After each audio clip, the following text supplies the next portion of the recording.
দর্শক, বলছিলাম বিরতির আগে রামিসা ধর্ষণ ও হত্যাকাণ্ডের যে দুই আসামি, সেই দুই আসামি মৃত্যুদণ্ড দেওয়া হয়েছে।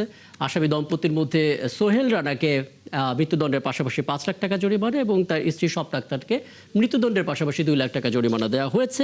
জরিমানা অনাদায়ে আরও কড়া দণ্ডাদেশ থাকবে। মোটামুটি হয়ে রায়ে সবাই আসলে সন্তুষ্ট, কিন্তু সবাই আসলে অপেক্ষা করছেন কবে এই রায়টি কার্যকর হবে।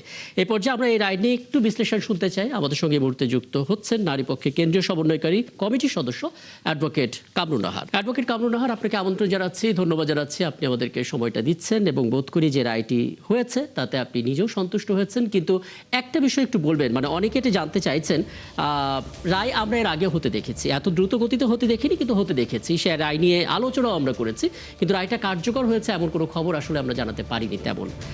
এই রায়টা নিয়ে আপনি আসলে কি ভাবছেন? কত দ্রুত আসলে সেটা কার্যকর হতে পারে? কোনো বাধা এখানে থাকতে পারে কিনা? পূর্বের যে অভিজ্ঞতা, সে অভিজ্ঞতার মতো নতুন কোনো অভিজ্ঞতা হতে যাবে কিনা? কতটা আশাবাদী আপনি? একটু বিশ্লেষণ শুনবো। জি, অনেক ধন্যবাদ আমাকে যুক্ত করার জন্য। আমি অবশ্যই আশাবাদী হতে চাই, কিন্তু পূর্ব অভিজ্ঞতাগুলো আমাদের তো অনেক নেতিবাচক।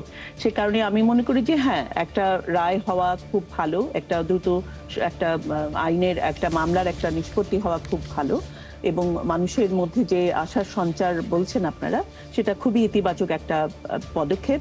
এবং বিচার ব্যবস্থার প্রতি যে তুমি পরিচালিত হবে, আইনের কিছু বাধ্যবাধকতা রয়েছে, সেক্ষেত্রে সেগুলো নিয়ম মতো ফলো করা, নিয়ম মতো অনুসরণ করা হয়েছে কিনা, সেখানে কোনো অসামঞ্জস্যতা ছিল কিনা, সেগুলো তো আবার উচ্চ আদালতে এগুলো আবার পর্যালোচনায় আসবে।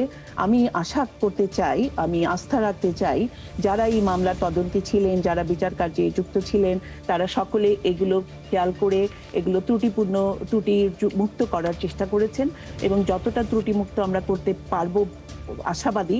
যত অংশই হোক, ত্রুটি মুক্ত হলে এ রায় কার্যকরে আমরা ভূমিকা দেখতে পারবো, আমরা ফলাফল দেখতে পারবো, এবং ফলাফলটা দেখতে চাওয়াটাই আমাদের সকলের আশা প্রত্যাশার জায়গা।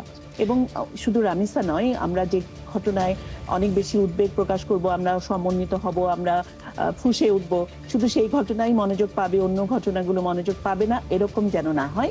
আমি সেটা এখানে অ্যাডভোকেট কামরুন নাহার, যদি আপনার অভিজ্ঞতা থেকে একটা বিশ্লেষণ আমাদেরকে জানান, কারণ সাধারণ কিছু মানুষ আসলে কিছুটা হলেও শঙ্কাবোধ করছে এই অর্থে যে বৃহস্পতিবার যে যুক্তিতর্ক উপস্থাপন হলো, তখন আসামি পক্ষের আইনজীবী যে ড্রাগের বিষয়টা সেটা সামনে এনেছিলেন এবং তিনি বলেছিলেন যে আসামি তার জবানবন্দিতে বলেছেন আসামি নেশা করেন একজন। আচ্ছা, আমি একটু সময় নিয়ে আপনার কাছ থেকে আসামি পক্ষের আইনজীবী এই মুহূর্তে কথা বলছেন, মুসা কলিমুল্লাহ, আমি একটু শুনে আসি, তারপর আলাপ করেছি।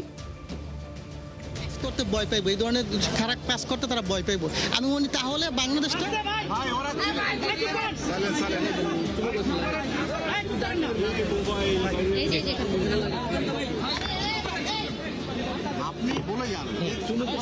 শিশু রামিসা ধর্ষণ হত্যা মামলার আজকে রায় প্রচারের জন্য দিন ধার্য ছিল। এই মামলায় আসামি সোহেল রানা এবং স্বপ্না খাতুন, এই আসামিদ্বয়ের পক্ষে কোনো আইনজীবী ছিল না। এই আসামিদের বিরুদ্ধে যে বিচার কার্য অনুষ্ঠিত হয়েছে, সেই বিচার কার্যে আসামিদের সর্বোচ্চ শাস্তি মৃত্যুদণ্ডের বিধান রয়েছে বিদায়, এবং তাদের কোনো আইনজীবী ছিল না বিদায় বাংলাদেশ সরকার আমাকে এই আসামিদের পক্ষে আত্মপক্ষ সমর্থনমূলক কোনো বক্তব্য কিংবা কোনো ধরনের সাফাই সাক্ষী বা এই আদালতে বা রাষ্ট্রপক্ষের উপস্থাপিত সাক্ষীদেরকে জেরা করার জন্য একজন স্টেট ডিফেন্স লয়ার হিসেবে নিযুক্ত করেছে। মাননীয় বাংলাদেশ সরকারের এই নিয়োগ প্রাপ্ত হয়ে আমি গত 1/6/2026 থেকে আজকে পর্যন্ত আসামি পক্ষে আমার প্রতি অর্পিত যে দায়িত্বগুলো ছিল আমি সেগুলো পালন করার চেষ্টা করেছি। যেহেতু এই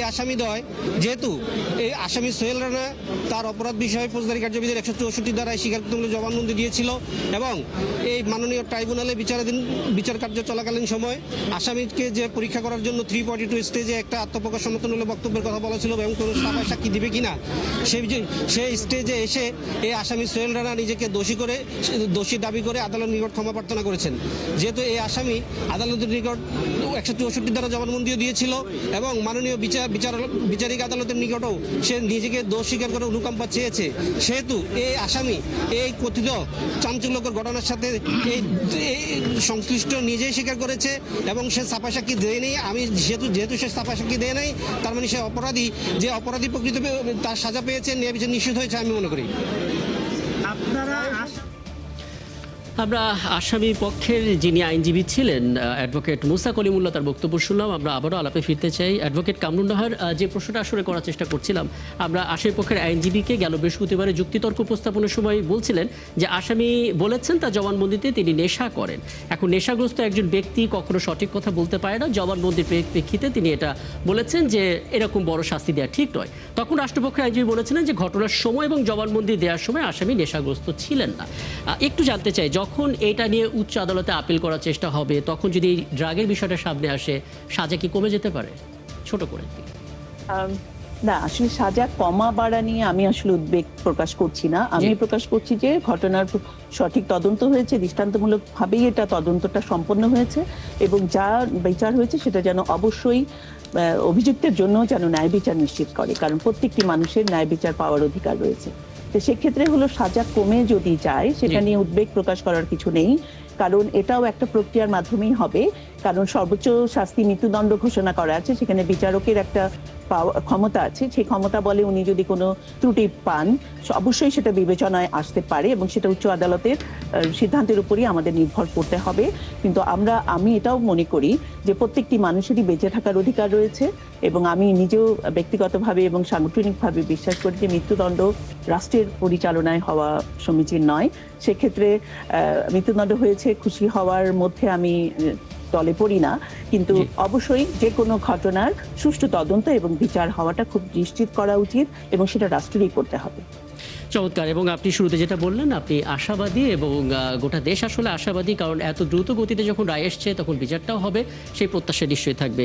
কৃতজ্ঞতা আবারও আমাকে সময়টা দেওয়ার জন্য। এবং দর্শক, এতক্ষণ আমার সঙ্গে ছিলেন নারীপক্ষে কেন্দ্রীয় সমন্বয়কারী কমিটির সদস্য অ্যাডভোকেট কামরুন নাহার।